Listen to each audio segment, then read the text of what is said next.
Welcome,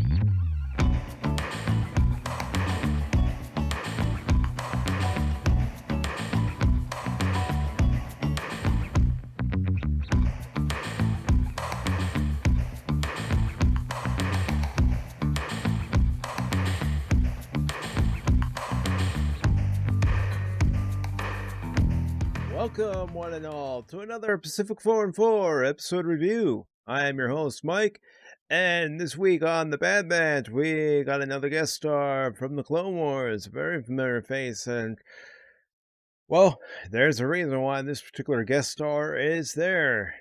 And the episode was called Battle Scars, and again, there's a reason why it's called Battle Scars. This was the 7th episode of the Bad Batch, and excuse the thunderstorm in the background as I'm recording this video.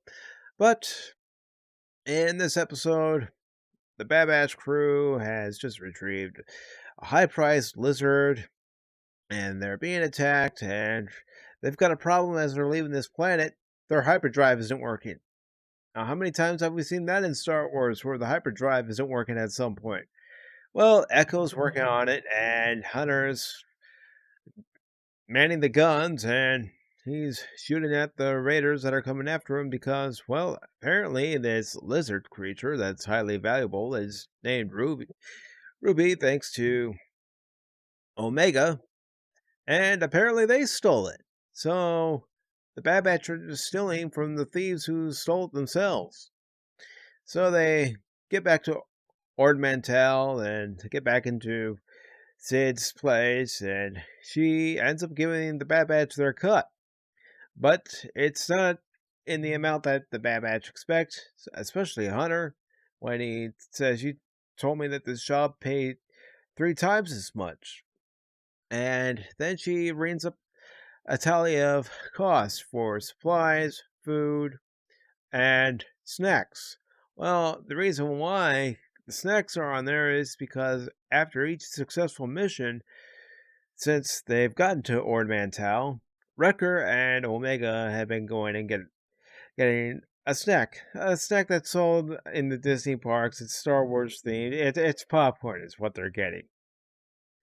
So once they get their credits and they go out in to the main dining room of Sid's bar and restaurant, or just plain old bar, you see this figure sitting in a corner, and it's the hooded figure that we saw at the end of last week's episode Decommission, after Rafa had spoken to them on the holo communicator.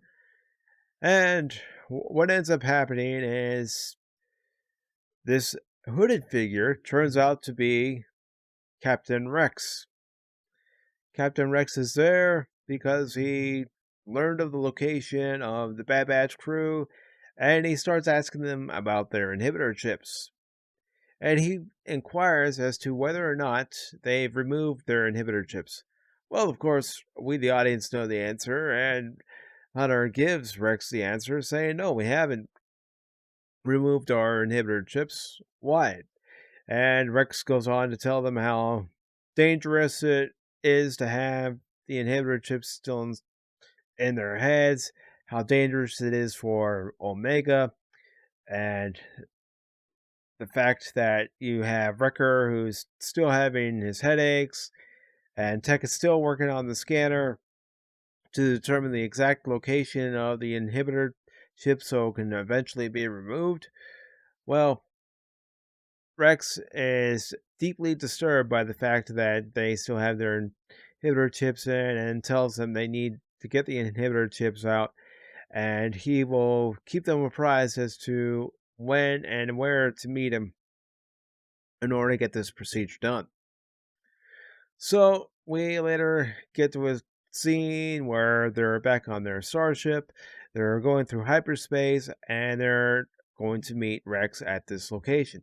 The location turns out to be this planet called Braca, and it's controlled by scavengers on this planet. They control the whole planet, and what they're after is they're after a Jedi cruiser that has the proper medical facilities to take out the inhibitor chips of Hunter, Echo, Tech, and Wrecker. And of course, Omega doesn't have an inhibitor chip, at least so she says. And so we're led to believe. And they make their way to this old Jedi cruiser. Of course, it's torn apart. There's wreckage everywhere. There's electrical sparks everywhere. And they get to this large gap where there's water beneath them. And even before they get inside the cruiser, Rex even mentions that they better stay high because that water doesn't look friendly. Well, there's a reason that water isn't friendly, because as the group managed to make their way across by using some wiring to get across the gap, Wrecker ends up falling down and getting his leg caught around the cable, and there's these tentacles that come out of the water, and there's a creature that's trying to bring Wrecker into the water and eventually eat him. Well, our crew manages to get Wrecker up and to the side where they're all at, and they manage to get to the medical bay.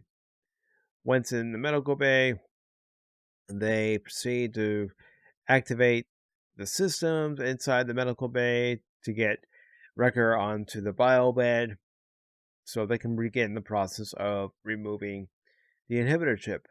Well, during this episode, we do see that the inhibitor chip is taking control of Wrecker, and it does, because when Tech is about to administer anesthesia, Wrecker ends up grabbing Tech by the throat and says, "Good soldiers follow orders," and he ends up going after the crew.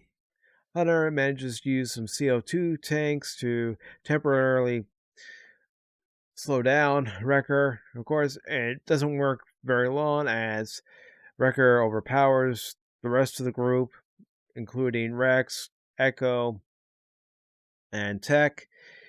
Omega fires a blaster shot at Wrecker. Wrecker ends up chasing Omega, and she winds up in... It looked like it might have been another section of the medical bay. It could have been just a supply area for the medical bay, but she ends up getting into this room and hides from Wrecker. Wrecker ends up finding her. Omega manages to get away from Wrecker, and Wrecker is eventually stunned. Next thing we see is Wrecker is placed on the bio bed. The inhibitor chip is removed. It takes a while for the anesthesia to wear off for Wrecker to come to, but once he comes to, he says, "Why the long face, kid?" And Wrecker and Omega have their moment. They share some leftover popcorn, and the rest of the crew ends up having their inhibitor chips removed. So, at the end of this episode, after the inhibitor chips are removed, Rex and Hunter have a discussion. Rex is asked where he's going to go next, and Rex doesn't really know. And before Hunter and Rex even have this conversation, Rex is on his comm, speaking to somebody, saying that they're going to meet at the rendezvous point. And of course, we're not given a clue as to who he's talking to. He could be talking to the Martez sisters. He could be talking to anybody. But Hunter and Rex part ways after giving each other a little pep talk. And we see that the scavengers are spying in on this little meeting. And last thing we see is the scavengers say that it's time to notify the Empire. So, what did I think of this episode? I thought it was good. I mean, yes, it was another... Here's another cameo from someone who is either in a future Star Wars series, as in the case of Fennec Shand with her being in The Mandalorian, or someone that we've seen through a journey of 7 years and then leading into Rebels, and now, once again, with the Bad Batch and Rex. And of course, I had to laugh because I grew up a Transformers fan. I was 6 years old when Generation 1 came out, and when Omega called Rex Generation 1, I had to snicker and laugh because in my head I was thinking, well, if he was a Generation 1 Transformer, he'd be blocky and have simple articulation as far as the toy is concerned. But I suppose Rex could be considered the Optimus Prime of the group. Everybody loves him. He's the one everybody wants to have in their collection. He's the one everybody looks to for advice. He's the leader. He's wise, and he will do anything for his troops, just as a particular Prime would. Overall, this wasn't a bad episode. With it being the 7th episode and not knowing if the show's been picked up for a second season or not, or if it's even meant to go, beyond this season, who knows? But to see them get up to the point where the inhibitor chips were removed, well, that's a good starting point. What do I think this is going to lead to next? Well, maybe finally we're going to get an appearance by Crosshairs and his group. And also, we're probably going to get another appearance by Rex.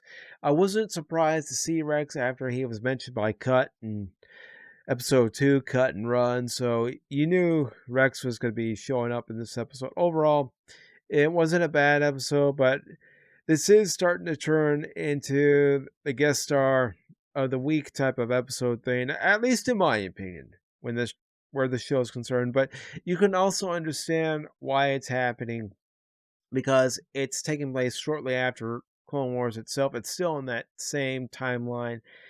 Time itself hasn't really passed all that much. We're not going into the original Star Wars, Empire Strikes Back, Return of the Jedi. We're not even into Rebels yet, so it's to be expected in certain aspects.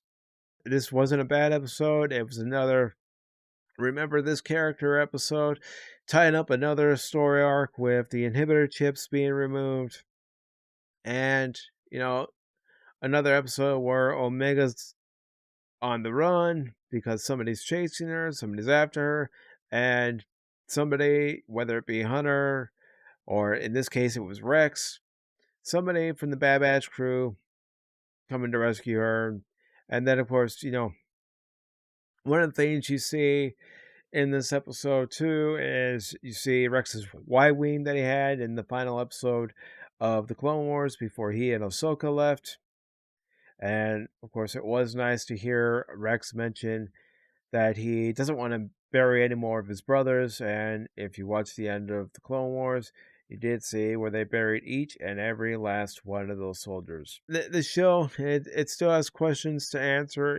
What's going to become of Crosshairs? Is he going to become a full-fledged member of the Empire? Or is the Bad Batch crew going to be able to apprehend him and remove his inhibitor chip? It raises the question as to what's going to happen to Crosshairs once his inhibitor chip is removed. And the reason why I say that is, Crosshairs might be one of those who thinks, why did you do this? You took everything I was away from me. We don't know what kind of side effects he'll have because of the fact that his inhibitor chip either will or won't be removed. We don't know yet. I'm just speculating. Overall, this was a good episode. I do recommend this episode being a watch, especially if you like Rex, especially if you like his story arc from the Clone Wars. And that's pretty much all I have to say about this episode. So if you like what you see here, please give this video a thumbs up. Share this video with your friends. Subscribe to the Pacific414 YouTube channel. Leave a comment down in the comment section below. And for now, take care.